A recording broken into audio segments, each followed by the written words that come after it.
Last time हम लोगों ने परसेंट कॉम्पोजिशन किया था और एम्पेरिकल मॉलिक्यूलर फॉर्मूला किया था।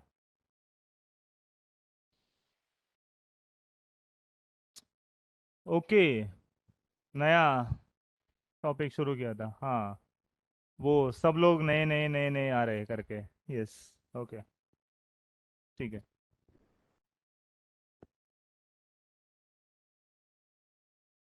हम लोगों ने long form of modern table नहीं किया है ना, सिर्फ मेंडेलीव के टेबल तक और मॉडर्न पीरियोडिक लॉ सिर्फ लिख लिया था, बराबर ना? Yes, sir. Yes, sir. चलो। So yes Kajal, you want to tell something? No, sir. No. Okay, write down a topic, long form of modern periodic table.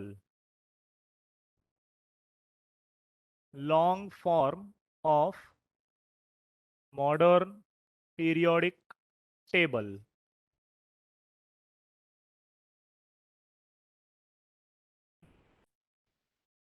अब इसके लिए ना वो इतने बड़े बड़े स्टेटमेंट नहीं लिखेंगे, सिर्फ एक डायग्राम ही ड्रॉ करेंगे जिसमें सब कुछ इंक्लूड होगा, ठीक है? लेकिन अब डायग्राम ड्रॉ करते वक्त तुम्हें कम से कम इतना स्पेस तो चाहिए ही चाहिए। अगर नहीं है तो बेटर ऐसे भी ड्रॉ कर सकते हो, हॉरिजॉन्टली, ठीक है? अब ये जो long form of modern periodic table है, यही एक डायग्राम सारे फैक्ट को एक्सप्लेन कर देगा। जैसे सबसे पहले तो तुम लोग ग्रुप देख सकते हो। In modern periodic table, elements have been arranged vertically and horizontally in separate boxes. Total how many vertical lines are there? Known as groups. Total horizontal lines are known as periods. The first period consists of only two elements. Hydrogen first box में होगा और उसी line में यहां पे helium होगा। First two elements hydrogen and helium. अब सिर्फ दो ही एलिमेंट्स हैं, इसलिए फर्स्ट पीरियड को कहा जाता है शॉर्टेस्ट। उसके बाद सेकंड और थर्ड में, सबके पास टेक्स्ट बुक है ना? सबसे last page modern periodic table जो दिया है,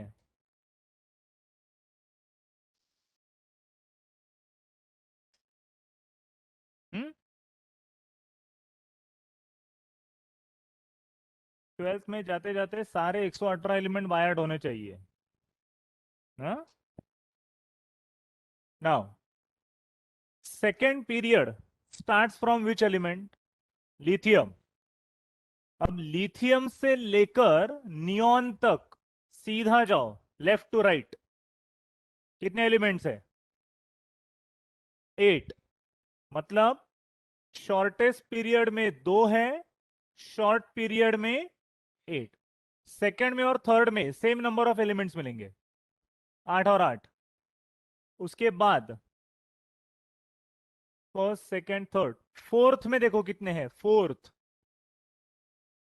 18, क्योंकि डी ब्लॉक बीच में आ गया है, बराबर ना? डी ब्लॉक में सबसे पहली डी ब्लॉक की सीरीज देखो, स्कैंडियम से शुरू हो रही है। एटॉमिक नंबर 21 देखो, मिला?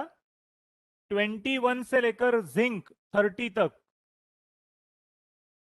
मिला। 21 to 30, 10 एलिमेंट्स हो गए। मतलब डी ब्लॉक में 10 एलिमेंट, एस ब्लॉक में पहले 2 है 12, और पी ब्लॉक में 6, टोटल 18। तो फोर्थ और फिफ्थ में लॉन्ग पीरियड्स में हमें कितने एलिमेंट्स मिलेंगे? 18। उसके बाद सिक्स्थ वन, जहां पे पिंक कलर का पहला ही बॉक्स ड्रॉ करके रखा है, सिक्स्थ में मिला। और वहां पे एक ये है क्या, कंट्रोवर्सी। वो कंट्रोवर्सी ये है, लैंथनम येलो में भी दिखाया है और लैंथनम नीचे एफ ब्लॉक में भी बताया है, जो कि लास्ट टाइम हम लोगों ने डिस्कस किया था। ये कंट्रोवर्सी कैसे रिमूव कर सकते हैं? एक एलिमेंट एक टाइम पे किसी एक ही पोजीशन पे होना चाहिए ना। लैंथनम ऊपर वाले ब्लॉक में भी है और नीचे लैंथोनॉइड की सीरीज में भी है, तो लैंथनम एग्जैक्टली कहां पर होगा? डी ब्लॉक में। क्यों? बराबर है, डी ब्लॉक में। क्यों? कैसे एक्सप्लेन किया था लास्ट लेक्चर में? ऑर्बिटल का कॉन्सेप्ट याद आया? Orbits and orbitals. ऑर्बिट्स क्या होते हैं? Shells, two dimensional path. What is an orbital? Three dimensional region. तो इलेक्ट्रॉन्स एक्चुअली कहां पर मिलेंगे? थ्री डायमेंशन में मिलेंगे। बराबर। ये ऑर्बिटल क्या है वो स्ट्रक्चर ऑफ एटम में देख लेंगे। फॉर अ टाइमिंग इतना याद रखो, ऑर्बिटल के बेसिस पर वो क्लासिफिकेशन करेंगे। देन सेवेंथ पीरियड को इनकम्प्लीट पीरियड क्यों कहेंगे? What could be the reason for this? Yes, जो नए नए एलिमेंट्स डिस्कवर होते हैं वो सब सेवेंथ पीरियड में ऐड होते जाएंगे, इसलिए वो इनकम्प्लीट पीरियड है। समझा? यूजुअली हमें यह भी मालूम है 92 के बाद आने वाले सारे एलिमेंट, 92 वाला एलिमेंट देखो कौन सा है? Atomic number 92, uranium. बराबर। यूरेनियम के बाद में आने वाले सारे एलिमेंट्स को कहा जाता है ट्रांस यूरेनिक एलिमेंट्स। ठीक है? बट ये जो ट्रांस यूरेनिक एलिमेंट्स है they are all man made. ऐसा नहीं है कि वो नेचर में मिलेंगे नहीं, वो मिलेंगे ही, but most of them and most of the time they are prepared in a laboratory. कौन से रिएक्शन में प्रिपेयर किए जाते हैं उन्हें? थर्मल। दूंगा ही कैसे? नीड देना है ना तुझे? हाँ, नहीं देना है? लॉजिक।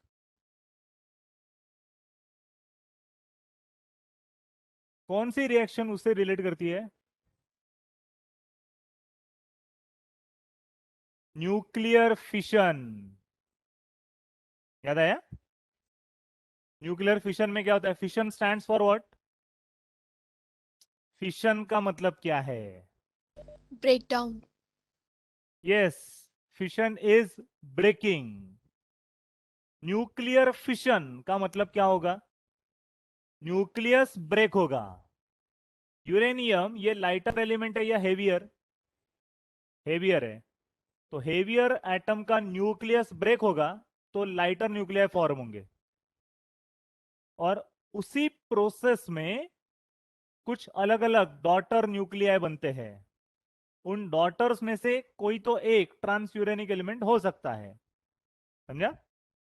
फर्दर, अब यहां पे total modern periodic table has been divided into four major blocks: S block, P block, D block, F block.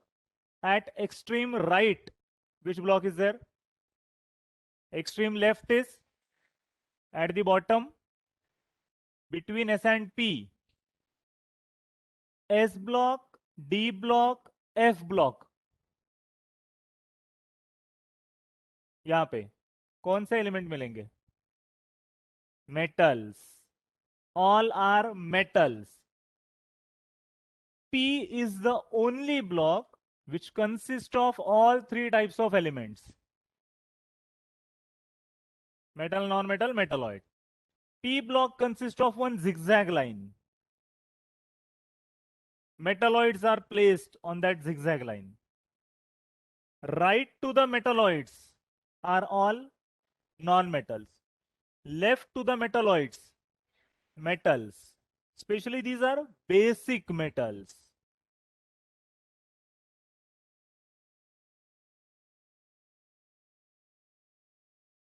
Noble gas का कोई क्लासिफिकेशन नहीं किया जाता, देमसेल्फ आर इनर्ट। ना तो वो मेटल है ना तो वो नॉन मेटल्स है। हम लोग मेटल्स या नॉन मेटल्स क्लासिफिकेशन कौन से बेसिस पर करेंगे बच्चों? कैपेसिटी टू लूज और टू गेन द इलेक्ट्रॉन। अगर मेटालिक एलिमेंट है तो वो क्या टेंडेंसी बताना चाहेगा?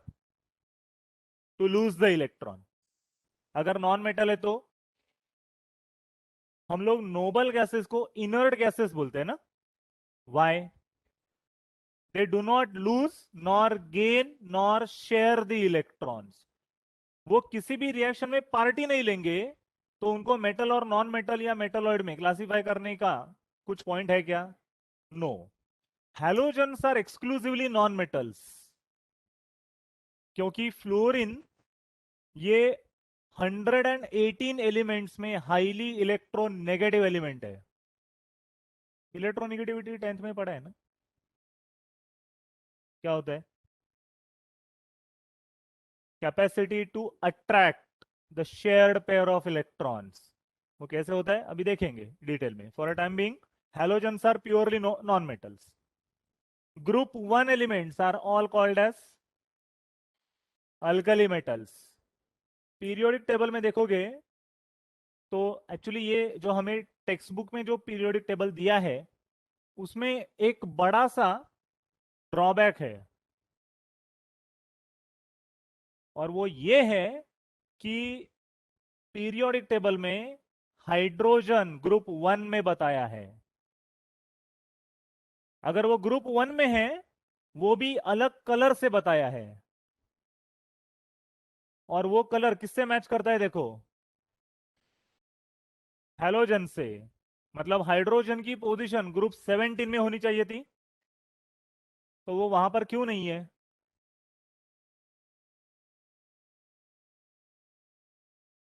बात वो नहीं है। क्वेश्चन क्या पूछा मैंने?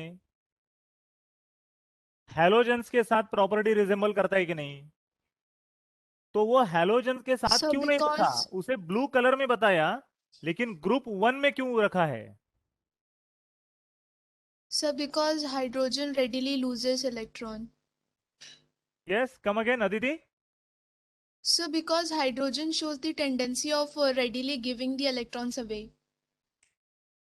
In most of its compounds, hydrogen shows tendency to lose the electron. समझा? अल्कली मेटल्स है ना उसके नीचे। अल्कली मेटल्स के आउटर मोस्ट शेल में कितने इलेक्ट्रॉन्स रहेंगे देखो? सी, देखो देखो। अल्कली मेटल लिथियम पहला है, फिर सोडियम है, फिर पोटेशियम है। लिथियम का configuration 2 1, sodium is having 2 8 1, potassium is having 2 8 8 1। बराबर? ये पहले तीन अल्कली मेटल्स है। सबके आउटर मोस्ट शेल में कितने इलेक्ट्रॉन्स है? In order to complete the octet, ये सब क्या टेंडेंसी बताएंगे? Lose 1 electron. बराबर? जब हम लोग HCl लिखते हैं, what is this? Come again. Very sure? पक्का? गलत हुआ तो सब लोग मुझे कैडबरी दोगे? पक्का ना? सब लोग पहले कैडबरी लो। क्या है ये? Online? Hydrogen chloride. Come again Aditi. Hydrogen chloride or hydrochloric acid. और हाइड्रोक्लोरिक एसिड गलत। It is hydrogen chloride which is usually present in gaseous state. हमें इतना ही मालूम है, HCl इज हाइड्रोक्लोरिक एसिड। कैसे बना वो? जब हाइड्रोजन क्लोराइड गैस को वाटर में पास करते हैं, तब हाइड्रोक्लोरिक एसिड बनता है। समझा? हाँ। Okay, sir. कैडबरी लूंगा पक्का सबसे। सो और ये भी कैसे? हमारे एटमॉस्फेयर में हाइड्रोजन कौन से स्टेट में मिलेगा? गैस। Chlorine gas. तो दोनों का कॉम्बिनेशन होकर HCl बन रहा है ना? गैस ही होगा। जब उस गैस को पानी में पास करेंगे, तब HCl हाइड्रोक्लोरिक एसिड देगा। But provided again we know dilute HCl और कॉन्सेंट्रेटेड HCl। बराबर ना? ये कैसे मिलेगा?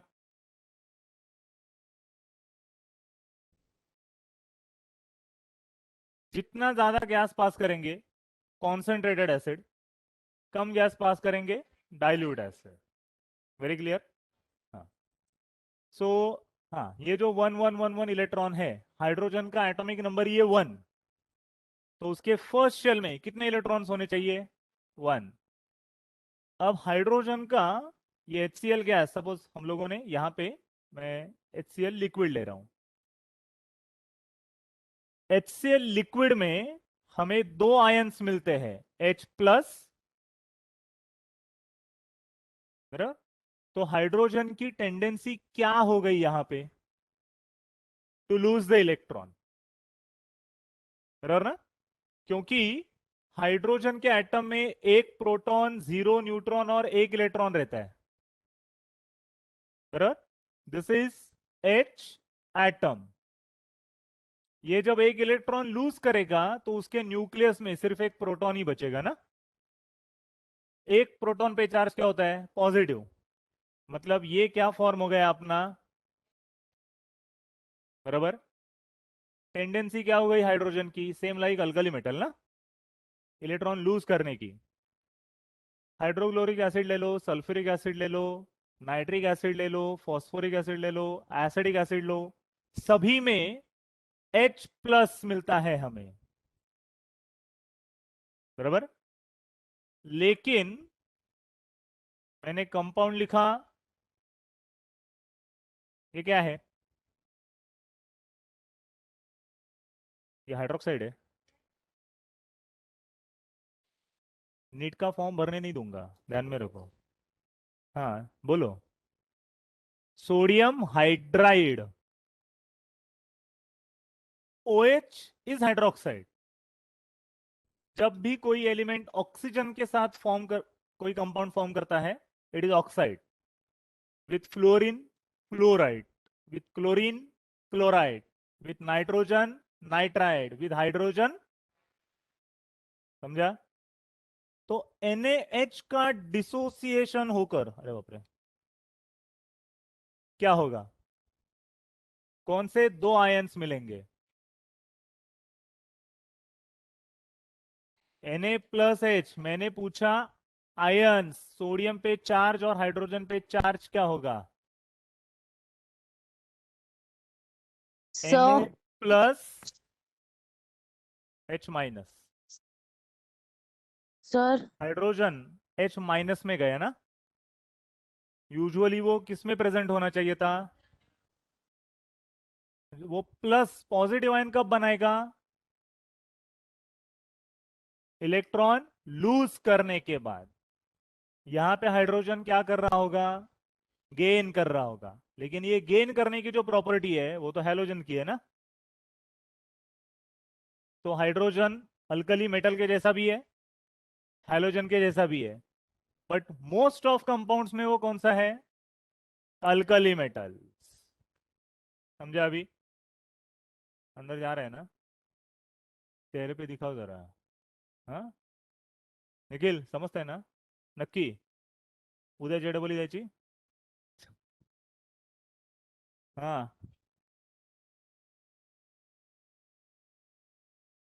क्या? हाँ नहीं होने दे, उसे कुछ फर्क नहीं पड़ता। मतलब डू यू थिंक उससे कुछ फर्क पड़ेगा इलेक्ट्रॉन लूज करने के बाद? No, absolutely not, because hydrogen forms covalent bonds.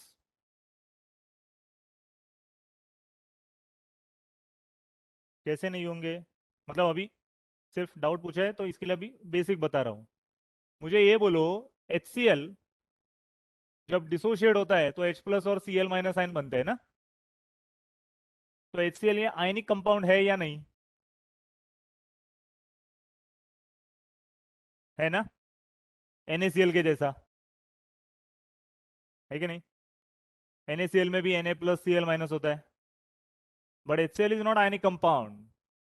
HCl is covalent compound. जैसे हाइड्रोजन में एक इलेक्ट्रॉन है, और क्लोरीन देखेंगे तो क्लोरीन में कॉन्फ़िगरेशन क्या है? 2 8 और 7 इलेक्ट्रॉन्स, अब मैं ऐसे बता रहा हूं, 4, 5, 6 और 7। लेकिन हाइड्रोजन का एक शेयर हुआ है ना, तो क्या हुआ, क्लोरीन का ऑक्टेट कंप्लीट हुआ। और एक इलेक्ट्रॉन क्लोरीन का शेयर करने से, मतलब ये यहां पर एक्चुअली बताना चाहिए था,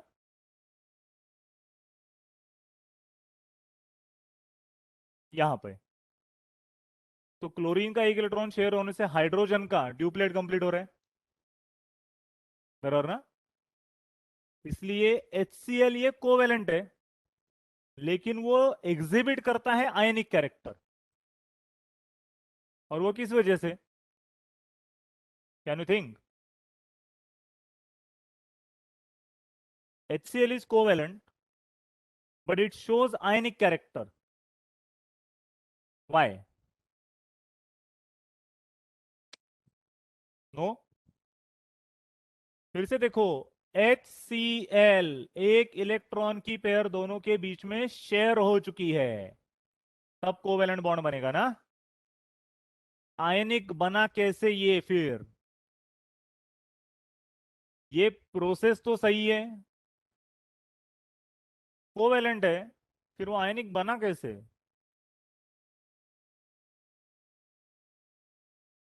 अगर वो दे देगा,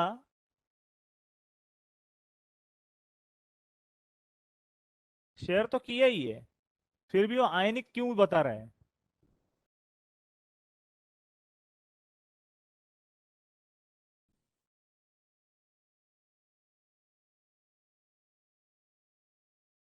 नो, अल्कली मेटल्स की टेंडेंसी होती है टू कंप्लीटली लूज। सोडियम क्या करता है?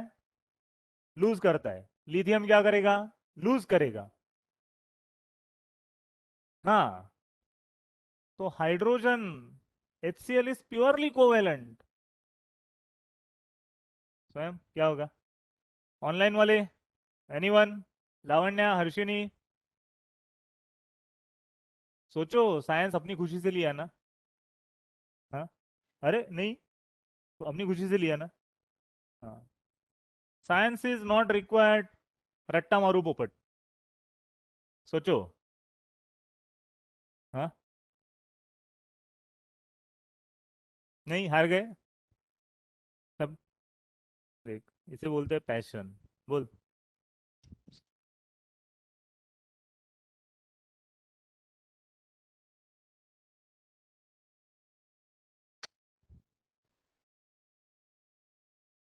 नहीं, समझ में नहीं आया। देखो, आयनिक बॉन्ड कैसे बनता है? By complete transfer. One loses, other gains, ये आयनिक बॉन्ड बना। कोवेलेंट का मतलब म्यूचुअल शेयरिंग है, दोनों से इक्वल कंट्रीब्यूशन है। HCl में दोनों से इक्वल कंट्रीब्यूशन है, दोनों ने एक एक इलेक्ट्रॉन शेयर किया। अगर शेयर किया तो उस पे दो अपोजिट चार्जेस बनने चाहिए क्या? अगर शेयर ऑफ इलेक्ट्रॉन हुआ है तो दोनों पे अपोजिट चार्जेस बनना कंपलसरी है क्या? नहीं। मीथेन में बनता है क्या? नहीं। HCl में बना ना। HCl ने कोवेलेंट होके भी H+ और Cl- ये बताया ना। तो कोवेलेंट है, फिर भी उसकी प्रॉपर्टी आयनिक कंपाउंड की जैसी है।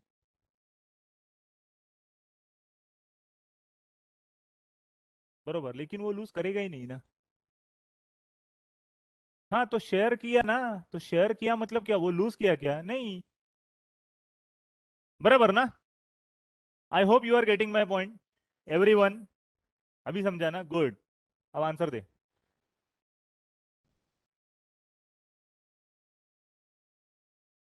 इलेक्ट्रॉन।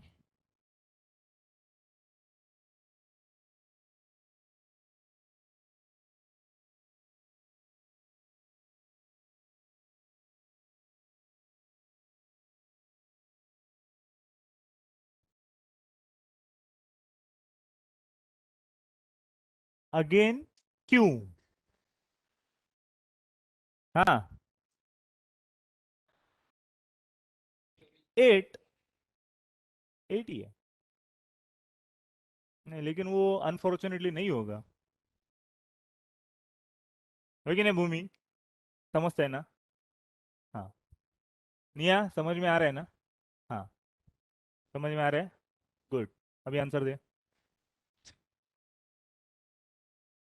हाँ, अरे यही तो सोचना है। कितना परसेंट मिला तुझे? 89 ना? 90? बोल।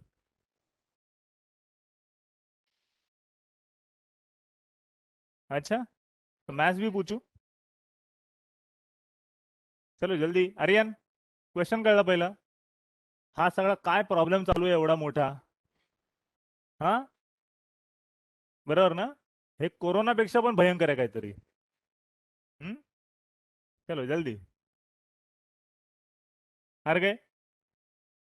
हाँ, अगर हम लोग दोनों के न्यूक्लियस की तरफ देखेंगे। हाँ, ध्यान ही नहीं दिया, बराबर. This is obvious nature of human being. जो सामने होता है वो दिखता नहीं है, जो दिखता नहीं है उसके पास जाना है. हाँ.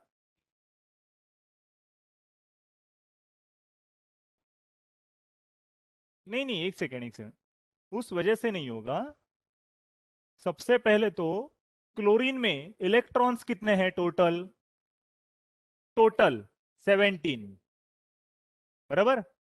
तो हाइड्रोजन में उसके न्यूक्लियस में एक प्रोटॉन है, और क्लोरीन का अगर एटम देखेंगे तो उसमें 17 प्रोटॉन्स है. बराबर ना?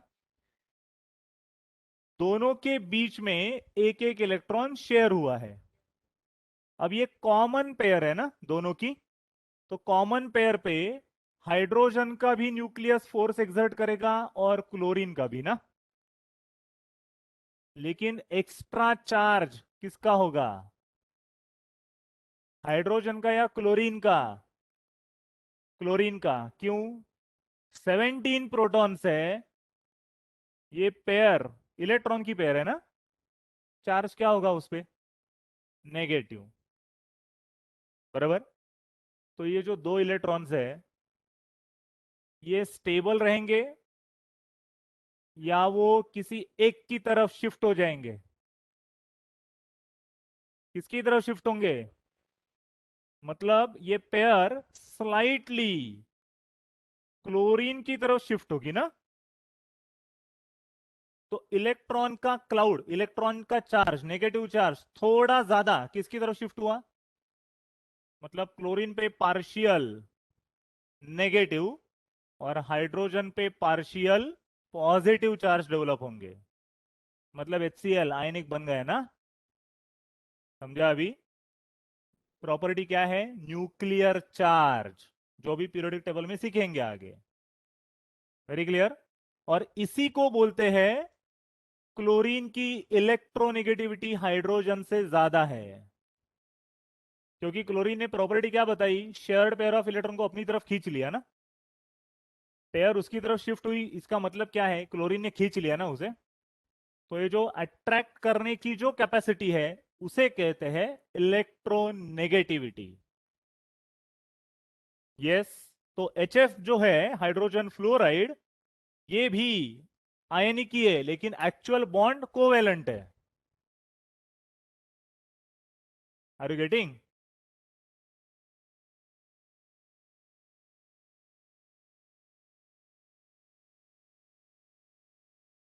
if they are combining with electropositive elements provided with hydrogen exclusively. क्योंकि हाँ, यस, क्योंकि NaCl अगर देखेंगे 2,8,1, बराबर, और क्लोरीन 2,8,7. तुम लोग जरा लॉजिकली सोचो, अगर इन दोनों ने कोवैलेंट बॉन्ड बनाया होता तो क्या सिनेरियो होता? क्लोरीन एक ही इलेक्ट्रॉन शेयर कर सकता है, सोडियम भी एक ही इलेक्ट्रॉन शेयर करेगा.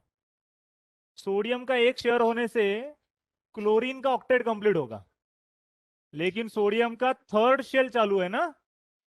थर्ड शेल में क्या कंडीशन है? ऑक्टेट। तो ऑक्टेट नहीं बनेगा सोडियम का। ऑक्टेट कौन से शेल में बनेगा? सिर्फ फर्स्ट शेल में। सॉरी, ड्यूप्लेट, सॉरी, ड्यूप्लेट सिर्फ फर्स्ट शेल में बनेगा ना, इसलिए हाइड्रोजन कोवेलेंट बॉन्ड बताएगा। समझा? जा रहे हैं अंदर? हाँ, पक्का ना? 10th में इतना पढ़ लिया होता तो। चलो, हाँ। अब ये जो येलो ब्लॉक तुम्हारे टेबल में, अरे 5 मिनट रह गए, चलो। ये जो येलो ब्लॉक है, they are all D block elements which are also called as transition element. अब ये ट्रांजिशन मेटल उसे क्यों कहते हैं, उसके दो अलग अलग रीजंस बताए जाते हैं। सबसे पहले तो तुम लोग पीरियोडिक टेबल में लेफ्ट टू राइट जाओ। लेफ्ट में कौन से एलिमेंट्स हैं? मेटल्स। एक्सट्रीम राइट में कौन से मेटल्स हो रहे? Non metals. हम लोग मेटल्स टू नॉन मेटल्स जा रहे हैं, मतलब प्रॉपर्टी चेंज हो रही है ना। इस चेंजिंग को कहा जाता है ट्रांजिशन हो रहा है। लेकिन ये बकवास रीजन है। हाँ, क्यों? क्योंकि तुम लोग सिर्फ जिंक को छोड़ दो, डी ब्लॉक में सिर्फ जिंक को छोड़ दो, बाकी सारे scandium, titanium, vanadium, chromium, manganese, ferrous, cobalt, निकल, कॉपर, ये सारे के सारे कलर्ड कंपाउंड्स फॉर्म करते हैं। जिंक कलरलेस होता है। Copper chloride, copper sulphate, copper bromide blue colour, ferrous chloride, ferric chloride green in colour, cobalt compounds red in colour, manganese compound pink in colours. ये जो कलर फॉर्मेशन होता है ना, ये इलेक्ट्रॉन का इंटरनल ट्रांजिशन होता है, जिसकी वजह से पॉसिबल होता है, और इसलिए उन्हें कहा जाता है ट्रांजिशन एलिमेंट्स। समझा? ये अभी तुम्हें एसपीडीएफ ऑर्बिटल का शेप वगैरह मालूम नहीं है फिलहाल, इसलिए वो ट्रांजिशन एलिमेंट क्यों कहते हैं? इलेक्ट्रॉन का ट्रांजिशन होता है from lower energy orbit to higher energy orbit, इसलिए। इनर ट्रांजिशन क्यों होगा फिर? ये एफ लॉग एलिमेंट्स, ये भी ट्रांजिशन ही है, बट ये इनर ट्रांजिशन है, ऐसा क्यों? न्यूक्लियस में नहीं, इलेक्ट्रॉन का ट्रांजिशन शेल में ही होगा, लेकिन हमारे लिए, अरे बाप रे, nucleus first shell, second shell, third shell, fourth shell. Suppose अभी एक एटम अपने पास ऐसा है जिसमें 4 शेल्स है, तो ये जो फोर्थ शेल है उसे कौन सी शेल कहेंगे? nth, वैलेंस, आउटर मोस्ट ना। वैलेंस से पहले वाला, ये वाला कौन सा शेल होगा? प्री वैलेंस, या फिर it is also called as penultimate shell. Football का ग्राउंड मालूम है ना? हॉकी का ग्राउंड, उसमें पेनल्टी मिलती है ना, वो पेनल्टी मतलब फाइन होता है, बराबर। लेकिन पेनल्टी शूट कहां से होता है? गोल पोस्ट से नहीं होता, थोड़ा आगे से होता है ना। अगर लास्ट वाला अपना वैलेंस है, तो उससे पहले वाला पेनल्टीमेट शेल, और उससे भी पहले वाला ये वाला प्री पेनल्टीमेट शेल। बट अगर ये आउटर है, तो ये वाला अपना इनर शेल है ना। तो इलेक्ट्रॉन का ट्रांजिशन इस शेल में अगर हो रहा है तो वो इनर ट्रांजिशन है। लेकिन ये जो तुम्हें बता रहा हूं अभी, ये भी क्लियर कर देता हूं, ये बहुत ही सुपरफिशियल इंफॉर्मेशन बता रहा हूं। एक्चुअली इनर ट्रांजिशन शेल जो है, इनर ट्रांजिशन अरेंजमेंट, वो एफ ऑर्बिटल से शुरू होती है। अभी एफ ऑर्बिटल कहां पर होता है, कैसे दिखता है, ये फिलहाल हम लोग नहीं पढ़ेंगे, ये स्ट्रक्चर ऑफ एटम के लिए रखेंगे बाकी। हाँ, बहुत कुछ पढ़ना है। हाँ, ओके, चलो फाइनली। हाँ, जब तुम्हें long form of modern periodic table लिखने के लिए आएगा, what you should mention? First of all, how many groups, how many periods. First group, second group are called as alkali and alkaline earth. Group 17 called as halogen. Group 18 called as noble gases. Total 4 blocks are there. S, P, D, F. जिसमें से S block and P block element को और एक नाम है. They are also called as normal elements. D block elements are called transition elements, and F block elements are called inner transition elements. How many series are there in F block? 2. First one is lanthanide, second one is actinide.